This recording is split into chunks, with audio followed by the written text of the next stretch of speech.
Tous les éléments des débats actuels autour de la place des religions dans l'espace public apparaissent pendant la Révolution française. L'héritage le plus évident de cette période, c'est l'inscription de la tolérance, ce principe cher aux Lumières, dans la loi. La Déclaration des droits de l'homme et du citoyen du 26 août 1789 accorde en effet la liberté d'opinion religieuse à tous les citoyens, avec cependant une limite, celle du trouble à l'ordre public. Si l'Église catholique devient une Église nationale, l'Église constitutionnelle, pour compenser la nationalisation de ses biens en novembre 1789, le catholicisme n'est plus la religion de l'État. L'idéal de tolérance religieuse des révolutionnaires se heurte cependant rapidement à un phénomène imprévu, la dissidence de l'Église réfractaire, ces catholiques qui refusent les réformes religieuses de l'Assemblée nationale. Ceux-ci sont bientôt des millions et sont majoritaires dans au moins la moitié des départements français. L'Assemblée nationale n'a d'autre choix que de tolérer cette Église contestataire. Cette scission entre catholiques pose de nombreux problèmes, notamment au sujet de l'état civil, attribué par l'État au seul curé constitutionnel. Pour éviter de multiplier les situations particulières, l'Assemblée législative décide, en septembre 1792, de détacher l'état civil de toute appartenance religieuse en le confiant exclusivement aux municipalités. Autre problème, les catholiques réfractaires font peur aux révolutionnaires. Avec le déclenchement de la guerre contre l'Autriche en 1792, puis contre les puissances coalisées en 1793, les réfractaires sont perçus comme des traîtres, une cinquième colonne au service de l'étranger. Aux lois d'exil succèdent les massacres en septembre 1792 et des lois extrêmement répressives. Certains militants révolutionnaires en viennent même à juger le culte catholique incompatible avec la République. Dans plusieurs communes, des églises sont fermées, des objets liturgiques sont détruits, des prêtres constitutionnels emprisonnés. À l'initiative de Robespierre, l'Assemblée nationale, la Convention, condamne fermement ces atteintes à la liberté de culte qui risquent de détacher tous les catholiques de la République. Les députés, toujours à l'initiative de Robespierre, décident en mai 1794 de reconnaître officiellement l'existence d'un être suprême. Ils font ainsi le choix d'un déisme d'État, surplombant, protecteur de tous les monothéismes et adversaire de l'athéisme. Cette politique religieuse, trop abstraite, est un échec. La Convention décide alors de faire le choix de la neutralité religieuse comme meilleur moyen d'imposer à tous l'obéissance à la loi. C'est le sens du décret voté le 3 Ventose en 3, 21 février 1795 dans le calendrier grégorien, qui est à l'origine directe de ce qu'on appelle aujourd'hui la laïcité.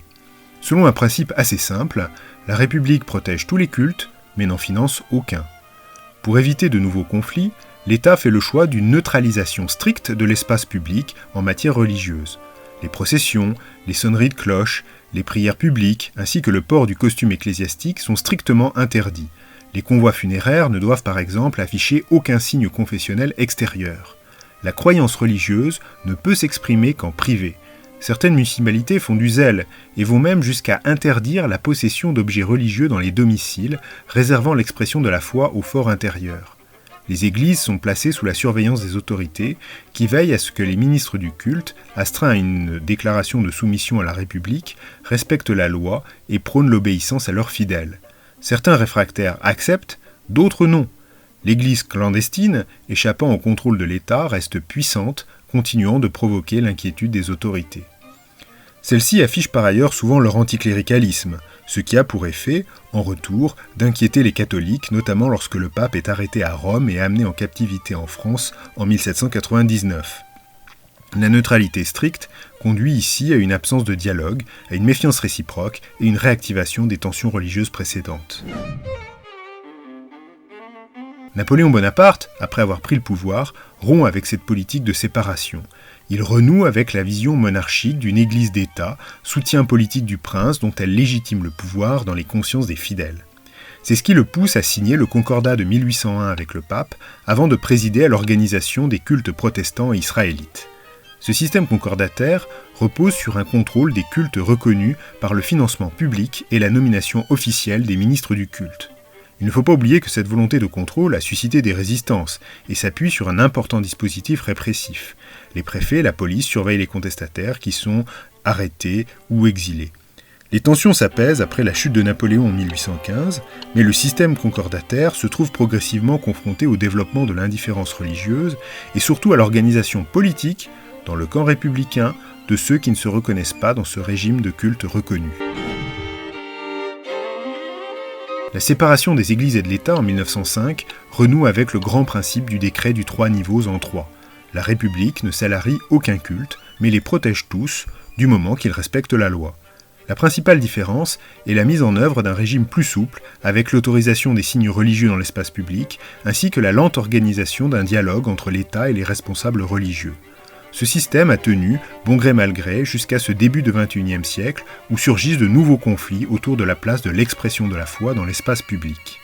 L'observation de la politique religieuse de la Première République nous rappelle qu'un régime des cultes uniquement répressif ou restrictif, aussi égalitaire soit-il, ne résout pas les problèmes de fond, sociaux et politiques, à l'origine des tensions confessionnelles.